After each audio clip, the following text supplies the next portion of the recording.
So what's wrong with you Republicans? I mean, seriously, what happened? I'm not talking about the average voter. I'm talking about the activist class. Those of us, that are in the RTCs, the RCCs. We go out, we do the standouts, we go to the fundraisers.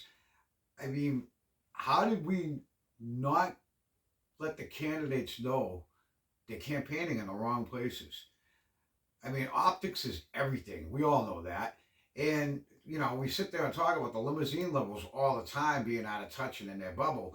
But yet, we have candidates that go to fundraisers at country clubs to talk about the homeless crisis, to talk about the opioid crisis and people dying of fentanyl. I mean, it just seems out of touch. And, you all want to sit there and say, it's because Dale was too Trump. And you want to blame Dale and say, he needs to be more rhino because they won't ever elect a true conservative. Or some of you say he's too rhino.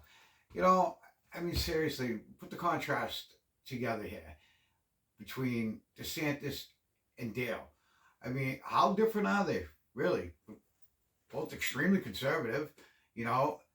They both are American First candidates. DeSantis and Dale went to Yale. So, I mean, maybe some of you guys that went and decided to go to the convention and vote Doughty, but yet you sit there and say you're America First, you're a Trump supporter, but you voted Doughty. I mean, the guy screamed rhino, and he wasn't America First. He wasn't Trump endorsed. I'm going to vote for him because he's a better shot against Haley. No, he doesn't. He is just the opposite side of Haley. That's it. He's coming from the right side.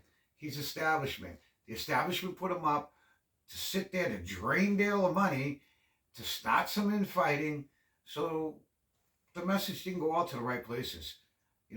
Everybody was too concerned about the base and, the base being pumped up. You forgot about the independents. You're not going to get the independents by sitting there and talking about the homeless crisis at Club Med. It just ain't going to happen. I mean, it's not just campaigning in the wrong places. And, we know we have the right message. We know we have the winning argument. We know we have the facts, the data, and even the science on our side. But you're not using it. Playing defense, not offense. Why aren't we using it?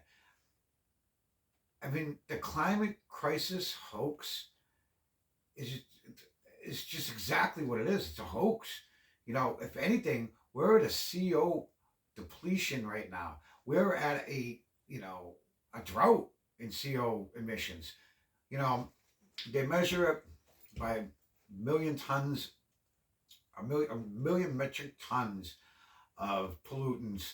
And, there's a number 400. I don't know how they measure it or anything. I'm not a scientist, so I don't know.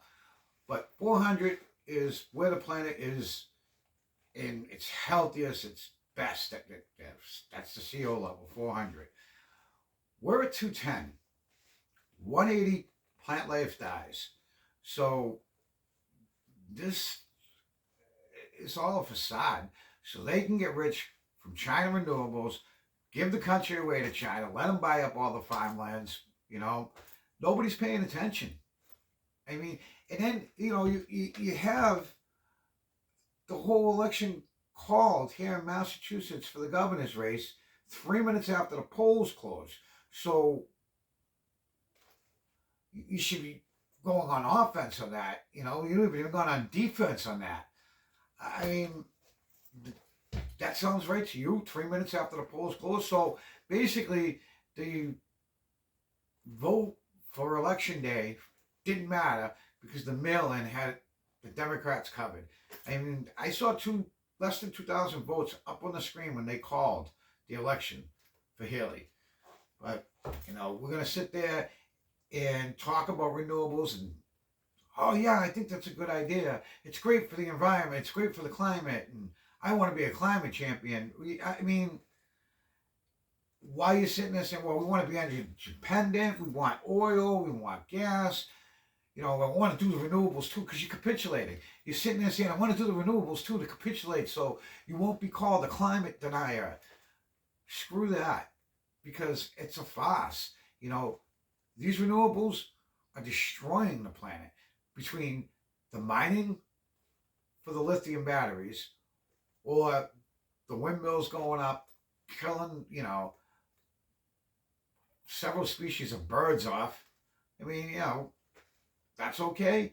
What it's doing to the wetlands, that's okay. Or what about putting these big solar panels over a vast area of land? You're not going to destroy the ecosystem of that land? I don't know. I mean, we're constantly playing defense. I mean, I even heard Fox today, somebody say, we need to play defense more.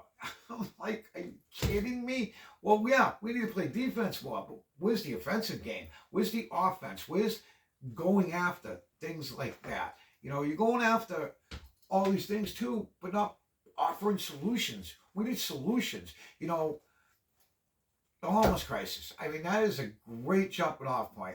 I have some great ideas for that. And nobody wanted to talk to me about that.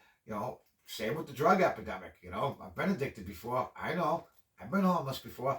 I know how to get out of being homeless. I own my own property now. I'm not addicted.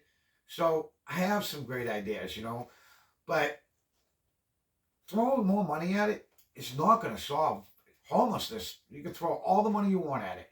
People are going to not want to live anywhere but the streets if that's the choice they have. And if they have no opportunities, it's all about opportunities. And what can we do, not for the red meat eaters of our party? We know we're good with them. What we need to do is we need to get out there and sell ourselves to not the other side, but those who sit there in the middle and they don't pay attention like we do.